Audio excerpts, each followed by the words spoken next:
Hello guys, मैं हाजिर हूँ अपना एक और नया वीडियो लेकर आप लोग के सामने। ये हमारे वीडियो का जो हमारी सीरीज़ चल रही थी कंपैरेटिव स्टडी ऑफ रागास, उसका दूसरा वीडियो है। पहला वीडियो मैं डाल चुकी हूँ, अगर आपने नहीं देखा है तो प्लीज़ एक बार देख लें। उसमें मैंने हमीर और देशकार इन दो रागों का कंपैरिजन समझाया है। और उसकी नेक्स्ट सीरीज़ में आज मैं आपके लिए जो राग लेकर आई हूँ वो भी बहुत इम्पॉर्टेंट है, बेसिक राग हैं और ज़्यादातर एग्ज़ाम्स में ये क्वेश्चंस पूछे जा रहे हैं। ठीक है गाइस, तो आज का वीडियो भी आप लोगों के लिए बहुत इम्पॉर्टेंट होने वाला है, तो आप इसको बिल्कुल मिस मत कीजिएगा। और मैं आप सबसे एक बार रिक्वेस्ट करती हूँ कि प्लीज़ इन वीडियोस को देखिए। मैंने बहुत मेहनत करके ये वीडियोस आप लोगों के लिए बनाए हैं और इस उम्मीद से बनाए हैं कि शायद जो नॉलेज मेरे पास है अगर मैं उसे आपके साथ शेयर करूँगी तो आपको डेफिनेटली कुछ फ़ायदा होगा। तो चलिए देर ना करते हुए हम अपना आज का वीडियो शुरू करते हैं। तो जैसा आप देख पा रहे हैं मेरी स्क्रीन पे, आज मैंने जो राग लिए हैं वो है कामोद और हमीर। ठीक है गाइस, तो चलिए शुरू करते हैं। पहला राग हमने जो लिया है वो है कामोद। ठीक है गाइस, कामोद राग का थाट कल्याण है। ठीक है, ये कल्याण थाट का राग है। इसका वादी प, संवादी रे, जाति वक्र संपूर्ण है। वक्र संपूर्ण से क्या मतलब? वक्र संपूर्ण का मतलब होता है कि ऐसे राग जिनके स्वर आरोह में अवरोह में सीधे ना लगकर टेढ़े मेढ़े आगे पीछे लगते हैं। ठीक है, उन रागों को हम वक्र संपूर्ण राग कहते हैं। तो कामोद ऐसा ही एक राग है। गायन समय की अगर बात करें तो रात्रि का प्रथम पहर है। सम प्रकृति राग में हमीर और केदार है। ठीक है गाइस, अब इसका आरोह देखिए। सा, ये गा माँ है, ना हो गया, ये ना नहीं है, आप ध्यान रखिएगा, ये माँ है। ठीक है, तो देखिए आरोह की स्टार्टिंग में ही हमने देखा कि जो हमारा एक सात स्वरों का चलन होता है, सा रे गा मा पा धा नी सा, ये उसका अपवाद हो गया है। ठीक है, सीधा सा के बाद ग को ले लिया। मैं आपको गाकर भी इसका आरोह दिखाती हूँ जिससे आप लोग को थोड़ा आइडिया लगे कि कामोद राग को किस तरीके से गाते हैं। सा गा मा रे सा रे पा। अब ये तीव्र मा है, मा प धा पा नी धा सा। अवरोह सा नी धा पा मा प धा पा गा मा पा गा मा रे सा। ठीक है गाइस, अब देखिए जो तीव्र मध्यम है उसका प्रयोग केवल आरोह में पंचम के साथ है। ये आप ध्यान रखिएगा, तीव्र मा का प्रयोग आरोह में पंचम के साथ किया जाता है। ठीक है, और गामा पा गामा रेसा इसकी मेन स्वर संगति है। ठीक है गाइस,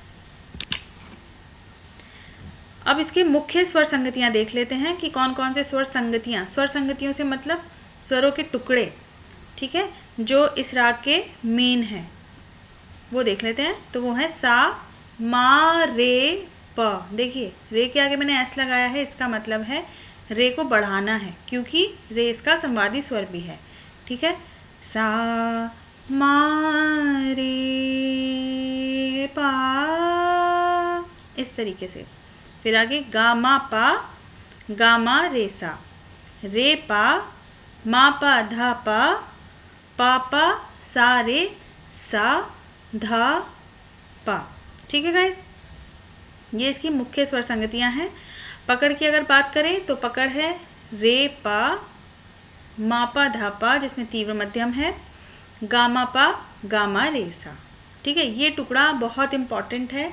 रे पा मा पा धा पा गामा पा गामा रे सा, मेन टुकड़ा है ये कामोद का, जिससे कामोद राग एकदम से क्लियर हो जाता है गाइस। ठीक है, आप लोग इसे ज़रूर ध्यान रखिएगा। कई सवालों में ऐसे भी पूछा है क्योंकि कामोद एक अंग भी है, ये अंग राग भी है, अंगों के द्वारा भी गाया जाता है और कई रागों में इसका अंग यूज भी किया जाता है। ठीक है, तो ये क्वेश्चन बन जाता है कि कामोद अंग को पहचानिए। तो आप लोग ध्यान रखिएगा, रे और पा कामोद अंग की पहचान है, रे पा। ठीक है, ये आ सकता है क्वेश्चंस में आपसे पूछने के लिए। दूसरा गामापा गामा रेसा तो इम्पॉर्टेंट इसमें है ही। अब राग हमीर का परिचय देख लेते हैं। ठाट कल्याण, वादी धा, संवादी ग, जाति संपूर्ण है। गायन समय रात्रि का प्रथम पहर। संप्रकृति राग कामोद और केदार। मुख्य स्वर संगति की अगर बात करें तो मापा धापा, इसमें भी तीव्र मध्यम का प्रयोग है, गामा ध।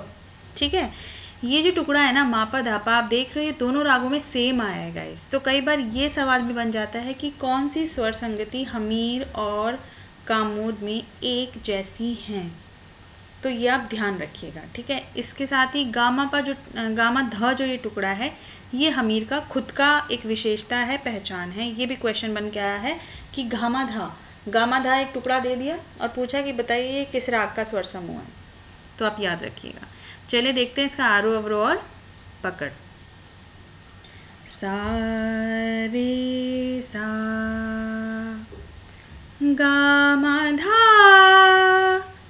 नी धा सा, सा नी धा पा, मा पा धा पा, गा मा रे सा। पकड़, सा रे सा गा मा धा। इस तरीके से हमारा हमीर राग हमें क्लियर हो जाता है।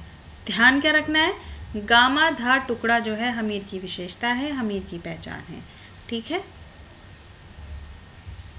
अब देखते हैं इनकी सिमिलैरिटी, सामान्यताएं क्या हैं इन दोनों रागों में जो एक जैसी चीज़ें हैं। तो दोनों ही रागों में तीव्र मध्यम और शुद्ध मध्यम प्रयुक्त तो होता है। ठीक है, अगर स्वर की बात करें तो दोनों ही रागों में बाकी सारे स्वर शुद्ध हैं मध्यम को छोड़कर। मध्यम इस राग में, इन दोनों रागों में दोनों लगते हैं, तीव्र भी लगता है और शुद्ध भी लगता है, और शुद्ध मध्यम अधिक प्रयोग में आता है और तीव्र मध्यम का प्रयोग केवल पंचम के साथ आरोह में किया जाता है। दूसरा, दोनों ही राग वादी संवादी समय नियम के अपवाद हैं। अपवाद का मतलब कि जो एक नियम है हमारे संगीत में कि जिस वादी स्वर अगर आपका पूर्वांग में है तो वो पूर्वांग वादी राग होगा, और अगर उत्तरांग में है तो उत्तरांग वादी राग होगा। ये इस नियम के अपवाद हैं। क्यों?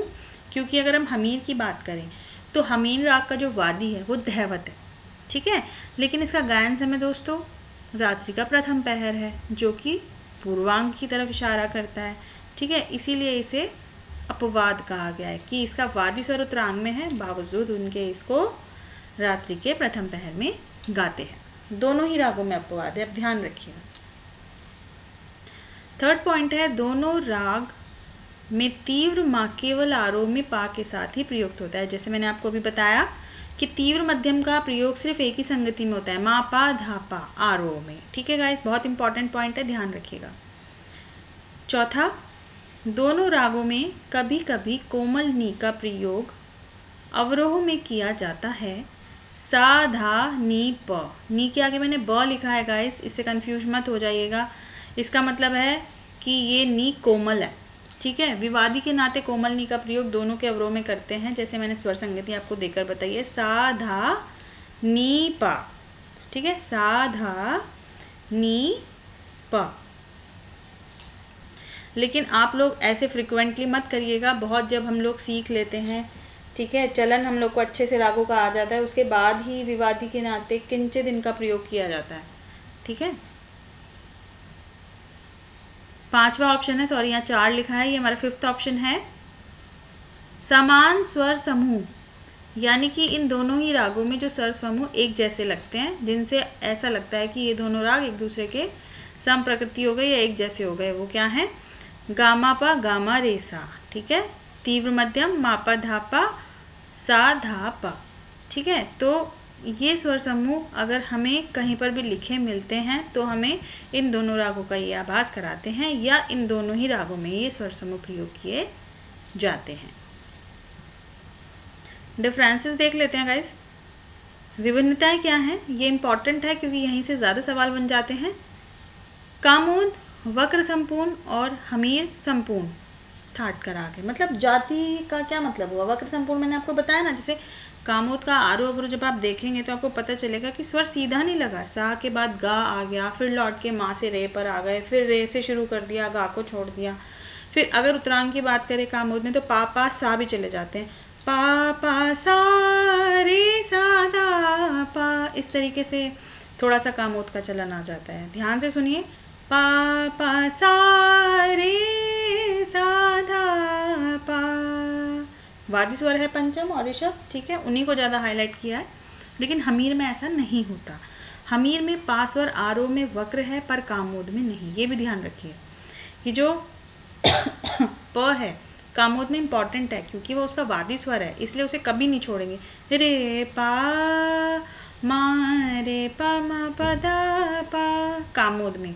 बट अगर हम हमीर की बात करें तो कैसे जाते हैं, सा रे सा गा मा धा मा पा धा पा गा मा धा। उत्तरांग में जाएंगे तो उसको लगन कर जाते हैं, छोड़ देते हैं, ठीक है, वर्जित नहीं है, छोड़ देते हैं।